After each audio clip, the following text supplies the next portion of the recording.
날마다 만져지고 눈에 보이는 그 한계를 벗어나지 못한 채 살아야만 하는 우리를 긍휼히 여겨주시고 영원한 하나님 나라를 소망하며 살게 하여 주신 아버지 하나님, 이 모든 은혜를 우리를 위하여 그 십자가의 고난 다 받으신 우리 주 예수 그리스도의 은혜 안에서 그 참 소망을, 참 생명을, 참 위로를 누리게 하시는 은혜를 오늘도 우리가 구하고 때를 따라 도우시는 그 은혜를 우리가 누리며 살아갈 때에 그렇게 살아갈 수 있는 것이 우리에게서 비롯된 것이 결코 아님을, 전적인 주님의 은혜임을, 그래서 오늘도 그 은혜가 우리에게 더 귀함을 고백하고 감사하며 살아갈 수 있게 하여 주시옵소서. 예수님의 이름으로 기도합니다. 아멘. 고린도전서 1장으로 다시 돌아가서 29절에서 31절, 고린도전서 1장 29절에서 31절 보시겠습니다. 고린도전서 1장 29절에서 31절 같이 보십니다. 29절에서 31절입니다. 이는 아무 육체도 하나님 앞에서 자랑하지 못하게 하려 하심이라. 너희는 하나님으로부터 나서 그리스도 예수 안에 있고 예수는 하나님으로부터 나와서 우리에게 지혜와 의로움과 거룩함과 구원함이 되셨으니 기록된 바 자랑하는 자는 주 안에서 자랑하라 함과 같게 하려 함이라. 아멘. 어제도 어렵다고 해야 할까요? 불편하다고 해야 할까요? 이제 그런 내용을 나누다가 마무리하지 못하고 마쳤습니다. 이런 내용이었습니다. 그리스도 예수 안에 있는 우리에게 예수님은 우리를 구원하시는 하나님의 지혜와 능력이 되셨으니 곧 우리에게 의와 거룩과 속량이 되셨습니다. 이 내용을 가지고 지난번에는 다음과 같이 이렇게 말씀드렸습니다. 우리식으로 말해서 사실은 다 끝난 것이다. 믿는 자들에게 필요한 모든 것이 그리스도 안에서 다 이루어졌다. 그러면 다 끝난 것이 아닌가. 이렇게 설명을 덧붙여 드렸습니다. 그리고 하나님께서 이러한 영적인 사실, 그러나 우리에게 실제적으로 이루어진 이러한 사실을 믿도록 하시기 위해서 성령님을 보내주신 것이라 이렇게 말씀드렸습니다. 요한계시록의 2장 8절에 서머나 교회의 사자에게 편지한 내용, 처음이며 마지막이요 죽었다가 살아나신 이에게 이르시되라는 그 말씀 인용해 드리면서 죽었다가 살아나신 예수님이 처음이며 마지막이라 하시지 않았는가? 그러니 예수님이 우리의 구원의 처음이며 마지막이시라고 할 수 있지 않겠느냐? 이렇게도 말씀드렸습니다. 그리고 이제 중요한 것은 놀랍게도 희한하게도 이런 말씀의 내용이 믿어지는 신자들에게서, 그러니까 믿는 나에게 필요한 모든 것이 그리스도 안에서 다 이루어졌다, 다 끝났다, 이것이 믿어지는 신자들에게서 의롭고 거룩한 삶이 이루어지고 오직 자유함으로 하나님을 섬기게 된다는 사실까지도 전해드렸습니다. 지난번에 이어서 전개되는 내용이기 때문에 이렇게 말씀드리고 나서, 그렇지만 이런 내용이 얼마든지 왜곡될 수도 있다는 사실을 언급해야만 했고, 시간상 어제는 도중에 마쳐야 했습니다. 그래서 오늘은 이 다루기 난감한 부분을 이제 우리가 좀 더 나누도록 할 것입니다. 우리의 현실에서 통상적으로 보면 1장 30절과 같은 내용을 바탕으로 해서 그리스도 안에서 다 끝났으니까, 예수님이 우리의 처음과 끝이 되시니까 라고들 할 때에 오히려 신자로서의 삶이 안일해지고 급기야 방종으로까지 치우칠 수 있다, 이렇게 생각들을 하고요, 이렇게 말들을 합니다. 이런 측면에서 특히 우리 장로교회가 비판받아온 것도 사실입니다. 이런 식으로 말입니다. 하나님의 주권이나 예정과 선택 등의 교리를 강조하는 장로교회는 교인들의 나태함과 방종함을 조장하지 않을 수 없었다라는 것입니다. 교리 자체가 갖고 있는 취약점, 이렇게까지 나가는 거죠. 교리 자체가 갖고 있는 취약점을 장로교회는 태생적으로 안고 있었다는 말이고, 장로교회 교인들의 일반적인 실태가 그 점을 증명한다고들 말해왔습니다. 그러니까 이제 상대적으로 볼 때 장로교회 교인들은 그렇게 열심의 특징을 보이지 않는다. 예정과 선택된 그런 그 교리 안에서 모든 게 예수님 안에서 다 끝났다고 하니까 저들에게 무슨 열심을 부여할 그런 동기부여가 되겠느냐, 이제 이렇게까지 이제 나가는 거죠. 제 표현대로 하자면 막 나가는 거죠. 이에 덧붙여서 이러한 외부의 평가에 대하여 장로교회가 제대로 대처해 오지 못했다라는 점도 언급했습니다. 그렇게 비판을 받는 장로교회 안에서 그렇다면 실제로 하나님의 주권과 예정과 선택에 관한 말씀의 진리와 은혜가 제대로 가르쳐졌는가 하는 점을 짚어드린 것입니다.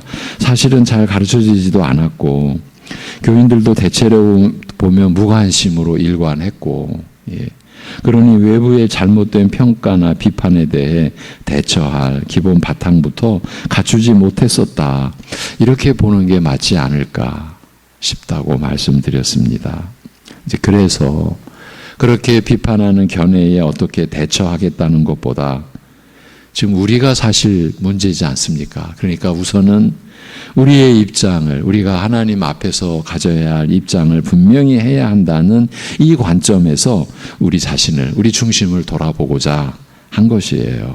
먼저는 하나님의 말씀에 대한 신뢰와 믿음을 갖는 것에서부터 신자로서의 본래의 삶이, 하나님께서 말씀하셨고 기대하셨고 그러한 목적으로 우리를 인도하셨던 신자로서의 본래의 삶이 하나님의 말씀에 대한 신뢰와 믿음을 갖는 것에서부터 이루어지게 되어 있다, 이 점을 분명히 하자고 했습니다.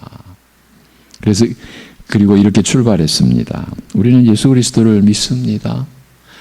그리스도와 그리스도의 십자가 구속의 은혜를 우리는 믿습니다. 이렇게 그리스도를 믿는 우리가 그 믿음으로 살아갈 수 있는 지혜와 능력 또한 그리스도로부터 옵니다. 어떻게 옵니까? 그리스도의 말씀을 우리 안에서 증거해 주시는 성령님의 능력 있는 역사를 통해서 믿음으로 살아가는 힘과 지혜를 우리가 얻게 되는 것입니다. 그러니까 예수님이 우리를 구원하시는 하나님의 지혜와 능력이 되셨는데 곧 우리에게 의와 거룩과 속량이 되셨다는 이 말씀이 이제 받아들여지는, 믿어지는 신자에게 의로운 성도로서의 거룩한 생활이 이루어지게 된다는 것입니다. 그 말씀이 믿어지도록 그 안에서 역사하신, 우리 안에서 역사하신 성령님께서 또 우리가 그리스도 안에서 살아갈 힘과 지혜도, 한마디로 믿음으로 살아갈 힘과 지혜도 주시기 때문입니다. 이렇게 기록된 말씀 안에서 주어지는 진리와 은혜의 바탕 없이, 이 토대 없이 하나님께서 의롭게 여겨주시는 이 신자의 구별된 삶, 세상과 죄악에서 구별된 삶, 곧 그리스도를 쫓고 그리스도를 닮아가는 삶을 기대하기는 어렵다는 것입니다. 아니, 불가능하다, 이렇게 보는 게 옳을 것입니다. 이 점에 대한 확신과 분명한 자세를 갖추는 것이 우리에게는 절대적으로 요긴하다. 이 말씀을 드리고자 하는 것이에요. 그래서 어제는 이렇게까지 말씀을 드렸습니다.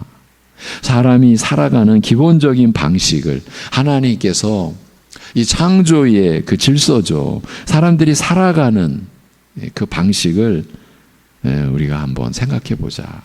사람은 매일 양식을 취해야만 합니다. 그렇지 않고서는 못 살아갑니다. 살아갈 수가 없습니다. 이 사실을 모르는 사람은 없습니다. 바로 이 이치대로 하나님의 말씀을 취하지 않고서 신자로서 살아간다는 것은 불가능한 일입니다.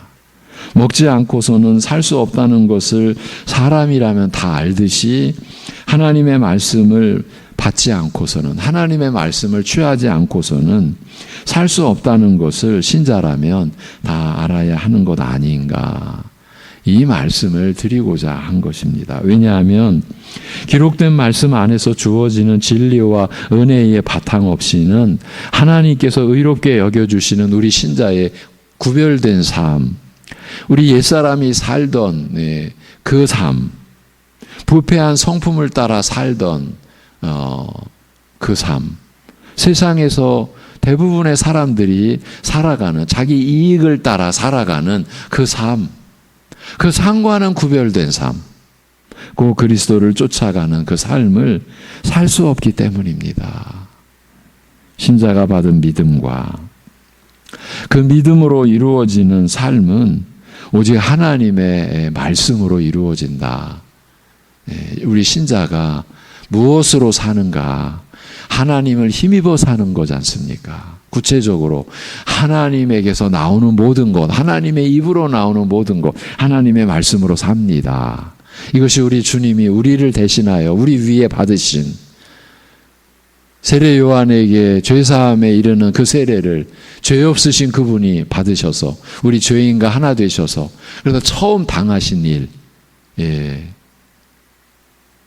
40일을 줄이시고 마귀에게 3가지 시험을 받으신 첫 번째 시험, 사람이 무엇으로 사는가? 하나님을 우리가 힘입어 삽니다. 하나님의 말씀으로 삽니다. 이것을 가르쳐 주지 않았습니까? 신자가 받은 믿음, 그 믿음에 의한 삶은 하나님의 말씀을 받고 그 말씀이 믿어질 때에 이루어집니다. 그런데 이 신앙생활의 기본이 하나님의 말씀으로 이루어진다. 신자는 하나님의 말씀으로 산다. 매일 육신의 양식을 취하듯이 이 영적 양식, 영혼의 양식, 이 참 생명의 양식을 우리가 하나님의 말씀으로 받고 산다. 이 신앙생활의 기본이 아직도 우리에게는 어려운 일처럼 여겨집니다. 생소하게 여겨지는 분들도 있지 않을까 하는 생각도 듭니다. 이 매일 밥을 먹는 것이 이해 안 되고 어렵게 느껴지는 이런 경우를 한번 상정해 보십시오. 이건 있을 수 없는 일이죠. 매일 밥을 먹는 게 이해 안 되는 거예요. 그리고 어렵게 느껴지는 그런 사람이 있다고 생각해 보십시오. 밥이 없어서가 아니고 매일 차려지는 밥상 앞에서 이렇게 매일 밥 먹는 게 이해 안 된다고, 차려진 밥상에 앉아서 밥을 먹는 게 왜 이렇게 어렵게 느껴지냐고 하는 사람이 있다면 그 사람이 어떻게 살겠습니까? 그 사람이 제대로 살 수가 있겠습니까? 별 얘기를 다 한다는 생각이 드실 수 있는 내용을 제가 계속 언급하고 있습니다만 그 이유를 짐작하실 것입니다. 우리 신자에게 있어서 이건 기본이 되는 내용인데 그것이 생소하게 다가오고 계속해서 어렵게 여겨지는 우리의 현실을 드러내지 않으면 안 된다고 여겨서 사실 별 얘기를 제가 다 하고 있는 것입니다. 사람에게 매일 밥 먹는 게 생소하다거나 어렵게 다가온다거나 하는 일은 있을 수 없는 일입니다. 이것처럼 하나님의 말씀을 보고 듣고 이해하고 받아들이고 하는 이 일 자체가 생소하거나 어렵게 여겨지는 일은 신자에게는 있을 수 없는 일이어야 하는 것입니다. 이렇게 보자면 우리의 현실은 너무 암담합니다. 물론 아무리 어려운 말씀이라도 어렵게 여겨서는 안 된다는 그런 얘기를 하는 게 아닙니다. 예. 말씀의 일꾼이라고 해서 뭐 말씀이야 뭐 까짓 거 죄송합니다. 제가 이런 너무 경박한 표현을 써서 우리가 지금 나누는 이야기를 드러내기 위해서 그런 표현까지 썼습니다. 하나님의 말씀 앞에서 야 이거 뭐 쉽지 아무도 그렇게 다가설 사람이 없습니다. 지금 한 구절도 사실은요 아는 것 같이 여겼는데 교회를 통해서 그 말씀이 풀어질 때 아니 이 말씀이 이런 뜻이었나? 여러분 이런 경험이 한두 번입니까? 앞으로도 계속 있을 것이고요. 그러니까 아무리 어려운 말씀이라도 어렵게 여겨서는 안 된다는 그런 얘기를 하는 것이 아니고 말씀을 대하는 자체, 그 기본 자세를 언급하고 있는 것입니다. 구원받은 신자라면 하나님 말씀으로 살게 되는데 그 말씀을 대하는 그 자체를, 그 기본을 이 말씀을 대하는 게 왜 이렇게 늘 생소하지? 그렇게 생소하게 여기거나 어렵게 여기는 현실을 짚어드린 것입니다. 이렇게 된 요인을 이 시대를 살아온 우리가 어떻게 파헤칠 수가 있겠습니까? 우리 자신도 이 시대의 교회에 속해서 살아왔으니 말입니다. 이런 상태에서 우리 자신이 지니고 있는 문제의 근원에 접근해가며 또 분석한다, 그러니까 생각한다. 그렇게 분석하기까지 한다는 것은 많은 제약이 따를 수밖에 없다고 여겨집니다. 우리 자신이 바로 문제 자체일 수도 있기 때문입니다. 내 자신이 바로 그 문제 자체일 수도 있어요. 우리 자신을 단순히 피해자 신분으로만 볼 수 없다라는 얘기입니다. 나는 이 시대의 교회 안에서 피해만 받았어. 난 손해만 본 자야. 이렇게 볼 수 없다는 얘기입니다. 우리도 가해자일 수 있습니다. 이 시대의 교회가 이렇게 연약해진 요인과 그 원인에 우리가 가장 가까이 있을 수도 있어요.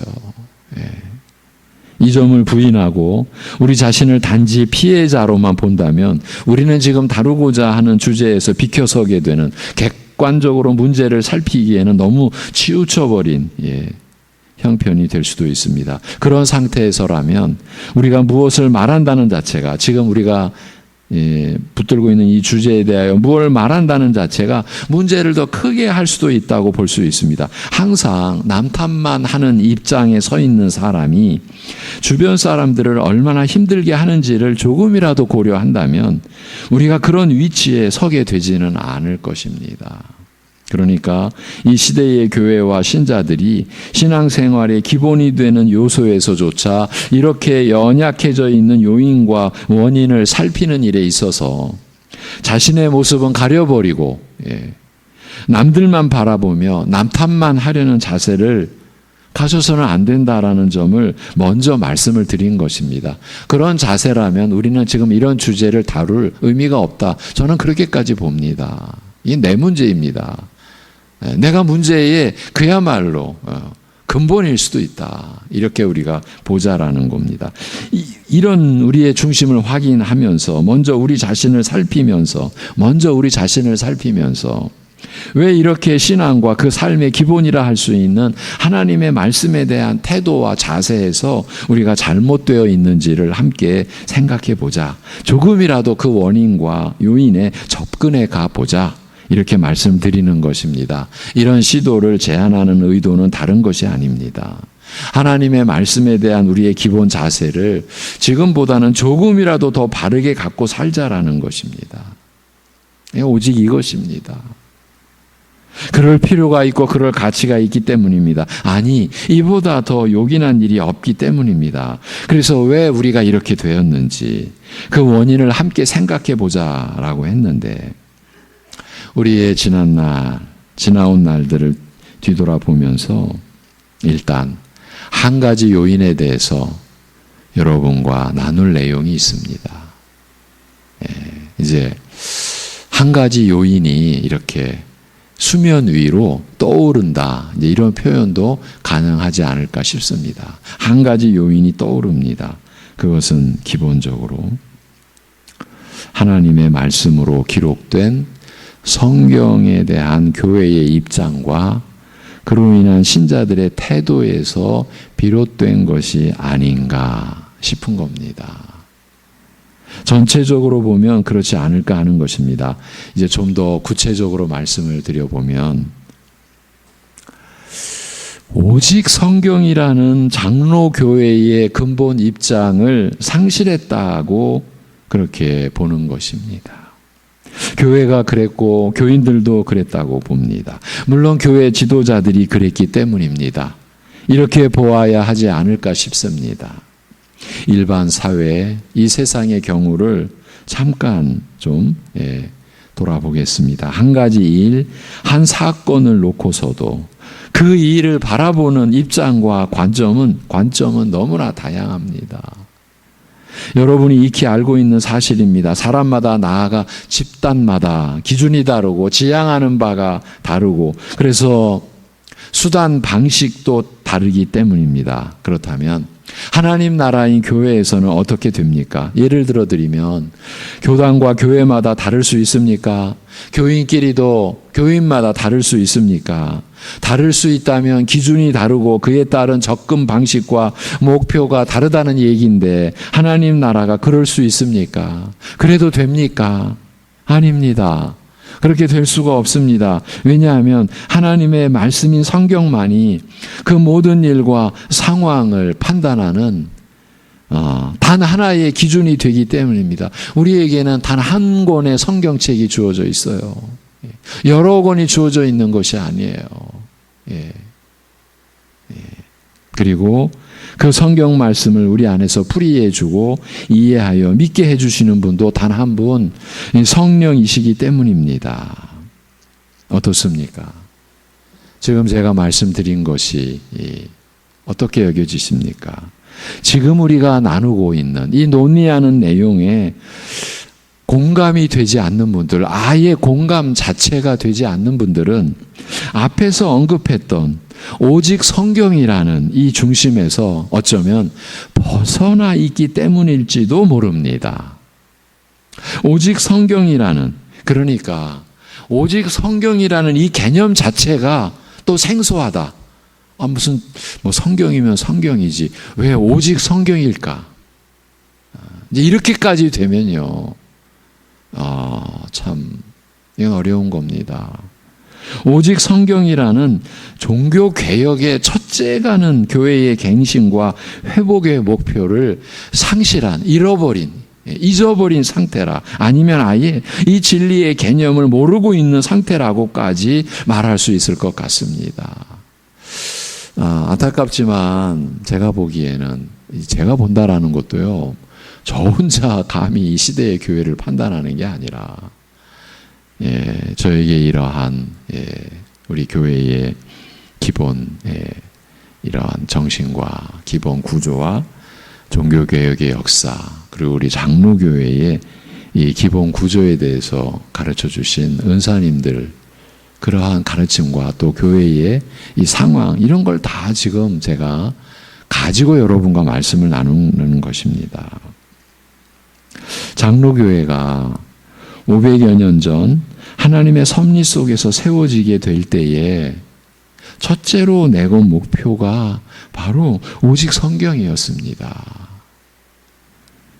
하나님께서 허락하신 이 종교개혁의 역사는 오직 성경에 이어서 오직 그리스도, 오직 은혜, 오직 믿음, 그리고 오직 하나님께 영광이라는 이 목표를 세워서 교회의 갱신과 회복을 이루게 되었던 것입니다. 이 사실을 반대편에서 바라본다면 그 이전 1000년 이상에 걸쳐 교회가 타락해온 원인과 내용이 이 5가지 내용과 직결된 것이었다는 그 뜻입니다. 그리고 그 첫째가 오직 성경이라는 것은 모든 교회의 타락과 실패가 하나님의 말씀으로 기록되어 교회에 주어진 성경에 대한 입장과 자세에서 비롯되었다는 그 뜻입니다. 그러면 성경 말씀에 대하여 무엇이 어떻게 잘못되어 있다는 것입니까? 그 내용, 그 이유는 단 하나, 오직 성경이 아니었기 때문이라 이렇게 볼 수 있습니다. 성경이 하나님의 말씀이라는 사실을 부정하거나 부인한 것은 아닌데 오직 성경이라고 보지는 않은 것입니다. 구교인 로마 천주교회가 지닌 최대의 문제가 바로 이 점이었지 않나 싶습니다. 거기서는요, 교회 회의에서 결정하면, 즉 교황과 전 세계 추기경들이 모인 회의에서 결정하면 곧 그 교회 회의의 결정 내용은 성경과 같은 권위를 지닌 내용이 되었어요. 성경과 같은 권위를 지녀버려요. 구교의 역사가 그 사실을 그대로 보여줍니다. 그런데 정작 문제는 종교개혁이라는 하나님의 섭리의 역사로 세워지게 된 장로교회와 교회들, 세계의 교회들이, 제가 종교개혁의 역사로 세워진 교회를 장로교회라고 하는 것은 이것도 역사적인 그 사실을 따라서 말씀을 드리는 겁니다. 종교개혁의 역사가 하나님의 섭리로 허락되어져서 구교인 로마 천주교회에서 이제 개신교가 설립이 되어졌어요. 그 첫 개혁교회가 장로교회이기 때문에 종교개혁의 역사로 장로교회가 세워졌다. 그리고 감리교회, 침례교회 이렇게 세워진 것이에요. 그런데 그 하나님의 섭리의 역사로 세워지게 된 장로교회와 세계의 교회들이 종교개혁 이후에 500년 역사가 무색하게 현재는 로마 가톨릭 교회와 내용면에서 거의 다르지 않게 되었다. 이렇게 보아야 정확한 진단이 아닐까. 어떤 면에서 그렇다고 보는 것입니까? 지금까지 말씀드려온 내용입니다. 개신교 안에서도 오직 성경이라는 교회와 신앙의 근본이 실종되었기 때문인 거예요. 개신교 안에서도 오직 성경이라는 교회와 신앙의 근본을 놓쳐버린 거예요. 다른 것을 붙잡은 것이죠. 이 문제가 지금 교회가 안고 있는 근본적인 문제, 그리고 죄송하지만 우리 말씀의 일꾼들조차도 합치가 안 된, 서로 다른 견해를, 왜 꼭 성경만이냐, 그러면서 이제 세상의 학문을 가져오는 거죠. 여러분, 인문학이나 세상의 학문에 대해서 우리가, 교회가 우리 자녀들에게 배우지 마라, 배우면 쓸모없다, 우리가 그렇게 하는 것 아니지 않습니까? 이 학교, 지금 우리가 살아가는 이 시대, 그 각 나라마다 공교육이라고 하는 그러한 체제 자체를 우리가 다 지금 거부하고 부정할 수 없는 형편 아닙니까? 그런데 문제는 그러한 학문적인 그 요소를 성경과 같은 마치 그런 입장에서, 최근에도 제가 우리 성도님 한 분에게서, 그분이 공개적으로 말씀하셨기 때문에 제가 이제 예를 들어드립니다. 저와 개인적인 입장에서가 아니라 여러분이 계신 자리에서, 제가 요즘에 인문학 책을 보는데, 인문학 책을 가지고 성경을 보니까, 목사님 요즘에 제가 좀 헷갈립니다. 그분이 초신자가 아니세요. 수십 년 신앙생활을 해오신 분이세요. 근데, 인문학 책을 읽다 보니까, 성경 말씀이 요즘에 좀 제가 헷갈립니다. 그러면 제가 어떻게 그 성도님을 섬겨야 되겠습니까? 신중하게 섬겼죠. 성도님, 우리가 어떤 책도 볼 수 있어요. 그러나 성경, 하나님 말씀의 권위와 우리가 지금 이 세상에서 취하는 사람들의 그 견해, 학문, 사상, 철학 또는 사람들이 만들어낸 학문 체계, 지혜 체계, 그 사람들이 만들어 놓은 지혜 체계를 성경은 뭐라고 말합니까? 부패한 것이다. 그 지혜로 하나님을 발견할 수 없다. 알 수도 없다. 거기서 생명이 없다. 이렇게 가르치지 않습니까? 한 주간 지나고 나서 정말 진지하게 제가 신중하게 그 성도님과 그때 함께 있던 분들과 얘기를 나눠야만 했습니다. 그런데요, 제가 지금까지 함께 해왔던 우리 교육자 중에 한 분이 오래전 일입니다. 10수년 전 인문학에 대한 강조를 하면서 교육자들 있는 자리에서 자신의 의견을 피력했습니다. 그 참 어려웠습니다. 이미 그런 관점이 쓴 거예요. 우리 이웃교회도 있습니다. 청년들에게 인문학 관련 책을 얼마나 많이 읽히는지 모릅니다. 안타깝지만 그 교회는 어떻게 있겠습니까? 완전히 홀로서기입니다. 우리 노예에 속해 있지만 아예 노예 안 나옵니다. 그냥 혼자, 그 지도자 혼자, 그 교회 완전히 따로. 저는 이렇게 된 자체도 근본적인 문제라고 여겨집니다. 이게 여러분, 우리 지금 교회가 겪고 있는 그야말로 영적인 태풍입니다. 이 세상 것이 교회를 덮치는 형상이에요. 그 중에 한 예를 제가 들어드린 것에 불과한 거예요. 오직 성경을 사단은 어떻게든 회파시키고 교회가 오직 성경이라는 이 절대 이 믿음의 근본을 붙잡지 못하도록 이걸 풀어내는 거예요. 그래서 세상 지식을 가지고 하나님의 말씀을 판단하도록 이렇게 만드는 거예요. 이게 마귀의 목표가 아니겠습니까? 근데 지금 이 시대의 교회가 얼마든지 그 놀이터에서 같이 놀고 있는 그런 모습이 보여지는 거예요. 오늘 바로 이 문제를 가지고 우리가 기도해야 한다. 우리가 이 문제를 가지고 기도해야 됩니다. 하나님, 오직 성경이라는 교회와 신앙의 근본이 확립되도록 우리를 이대로 버려두지 마시옵소서. 오늘 여기까지입니다. 기도하겠습니다. 하나님 아버지, 우리의 또 교회로서의 본래의 그 정체를 또 잃어버린 우리의 형편을 하나님의 말씀에 비추어서 돌아보고 있습니다.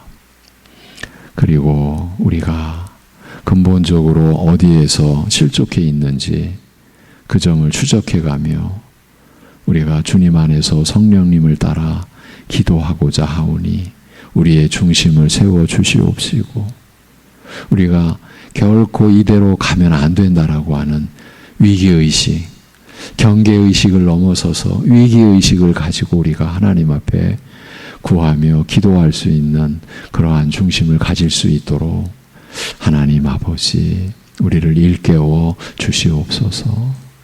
선지자들이 멸망해가는 이스라엘과 유다를 향하여 멸망이 이미 도래했다라고 할 때에 거짓 선지자들에 의해 평안하다고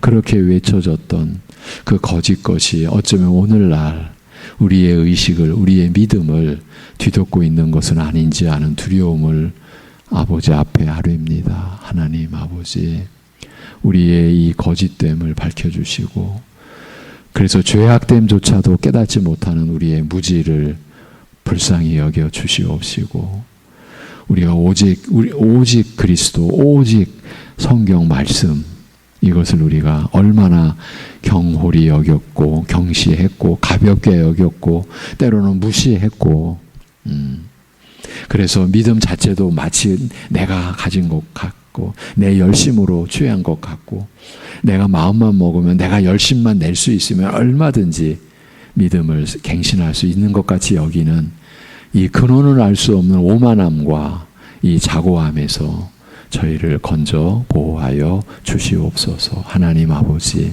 오늘도 참으로 집안 침상에서 요양하며 치료하는 우리 가족이 있고, 병원 병상에서 또 아주 어려운 조치를 취하고 있고, 또 검사하고 있고, 또 검사 결과를 기다리는 우리 여러 지체들, 우리 가족들이 있습니다.